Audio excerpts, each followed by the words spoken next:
play Hawaii Well, over here? it'll have a good impact if we have a good game. But exposure's always good. It keeps the name in front of whatever state it is, and then specifically because it's so far away, that's awesome to be able to do that. And then for the players here, and then any other future players, maybe from the state of Hawaii, knowing that we're going to go back over there and they'd get a chance to play in front of their home fans, and family. That's huge to them. Do you find that they focus in on a game like this because it's Hawaii, that a lot of them will watch this game? I don't know they're going to watch it, number one, because Hawaii's on TV, because they get all the away games, the Oceanic cable. But I don't know. You probably have to ask people over there. Anybody that we're recruiting, we obviously make sure and mention that's what's happening, and hey, tune us in and things of that nature. But a little different too over there, yeah, because it's an outdoor society, and a lot of times people aren't sitting in front of the TV. Our game is at 5 o'clock here, so their game is at 2 o'clock over there. So what are they doing at 2 o'clock in the afternoon on a beautiful day in paradise? Surfing, probably. Not like Could be. So, Banks, the secondary just didn't look good Saturday against Eastern, and that's one of your most veteran groups. What are they going to have to do? Riley was just talking about his biggest concern is, are they playing with some confidence and some swagger? Yeah, number one, I can't say anybody played well. I think we would all agree with that. We didn't coach well. We didn't play well as a group. Part of pass coverage is pass rush, things of that nature. But I don't feel, or I don't sense players that are back there that took the reps on Saturday necessarily playing with a lack of confidence. But as I stated earlier in the week, just as a group, the one thing is it's important to get positive momentum of any sort. And I think whether you're playing well or you're not playing well, all that emotion and momentum,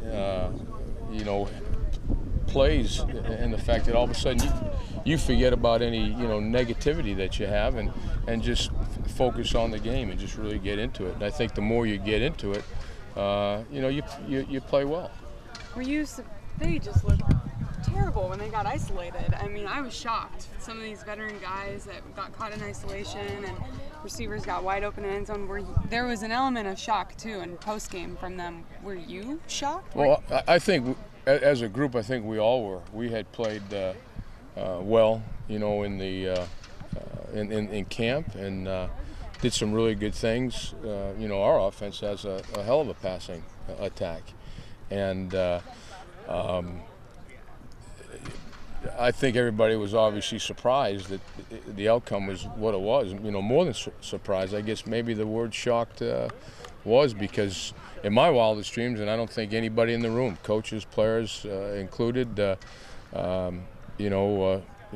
thought the outcome would be what it was, and but at the same time, it's behind us. So we've got to get over that and have no hangovers, and move on, and that's what we're doing. We're moving on. We know what happened. You're not going to forget anything like that ever. When you watched film, did they know instantly what they had done wrong? This is a group that's been around for a while. Yeah, I don't know. I'm not inside of everybody's head, but if they didn't, that's our job to, point out corrections and ways to, more importantly, ways to and how to,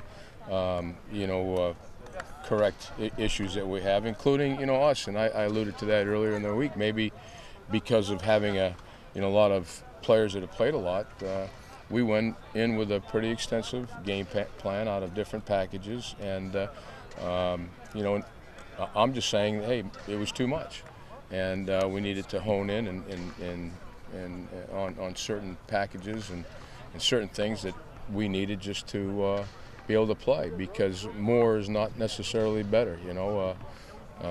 Less is better at this point in time, so that the athletes can be athletes. Riley said that he thought the biggest problem was you guys were losing receivers right at the line of scrimmage, and then it was like, as soon as they snap the ball, it's kind of like you're screwed instantly.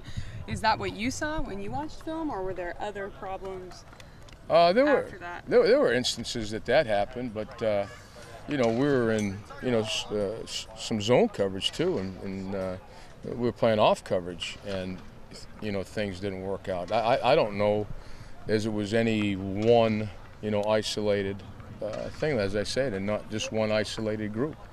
Everybody, coaches, players, we all had our hands in it. Now it's up to us to correct it. Did you wake up and find any pitchforks on your lawn the next day?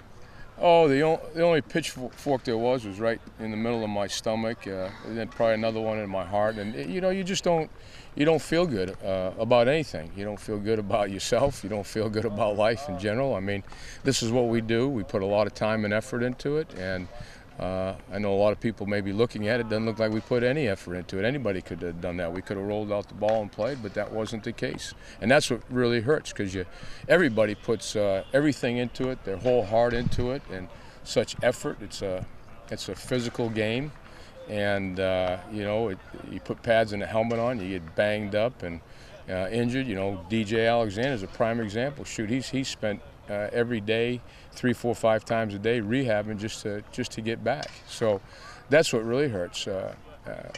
If you didn't care, it wouldn't hurt at all. Have you seen the guys sort of maybe take it personally a little bit and bring that out here? Oh, they took it personal. I mean, they're taking it personal in the game, and in fact, a few times we had to settle guys down and just say, hey, now listen, man, just number one, this is, we're all in this thing together, and let the last play go by. We can't do anything about it. Let's keep looking forward. And they didn't let it go. That was the one thing we did notice on tape. They didn't let it go, because right down to the last play, where they score on the bootleg and the quarterback kept it, guys didn't have their eyes in the right place, and you could tell by who they were guarding, or maybe who they were getting off on, or whatever up front, and we didn't have the flow of the defense.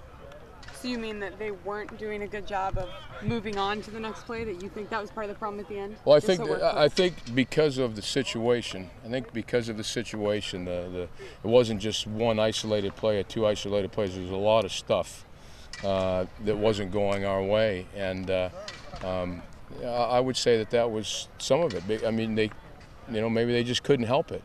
But that's a growing experience. You got a teachable moment. You got to learn from that, and better to happen now than somewhere down the line, as long as we get it corrected. Were you concerned about, they seemed to just have a lack of energy? They weren't really attacking. Is that something you felt? Well, a lot of that comes from the lack of attack. It comes from, like you alluded to earlier, that confidence.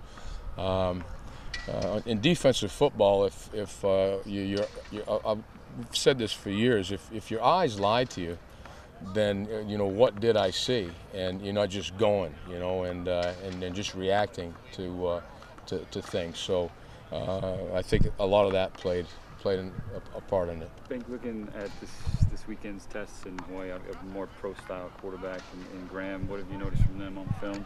Well, I noticed an improved team. Watching last year's film, they had a lot of good plays. But something would happen, a receiver would drop a ball, or the quarterback would overthrow, or in the running game, 2 good running back, big kids. In fact, Iosefa is supposed to come back this week. He's a hell of a runner, big, good-looking guy now, and good carry, good gain. And not saying it was Iosefa, but maybe another running back would put the ball on the ground, and it was a momentum killer. You didn't see that necessarily per se in USC. USC imposed their will on them. There's no doubt. I thought they missed some throws. SC let some guys, just open, and they couldn't find them. A lot of it had to do with the rush, or maybe that wasn't the front side of the play. But it's an improved team that is much better than they were. And your relationship with Norm Chow, I mean, he's been around the conference for a long time. You've gone up against him a number of times.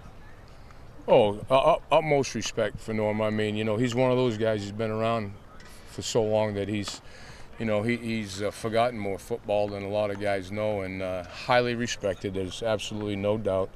And again, now as a head coach, and the progression that they've had and made just in a 1-year period of time goes to show you that he's deserving of being a head coach, finally getting that opportunity. Thanks, man. Okay.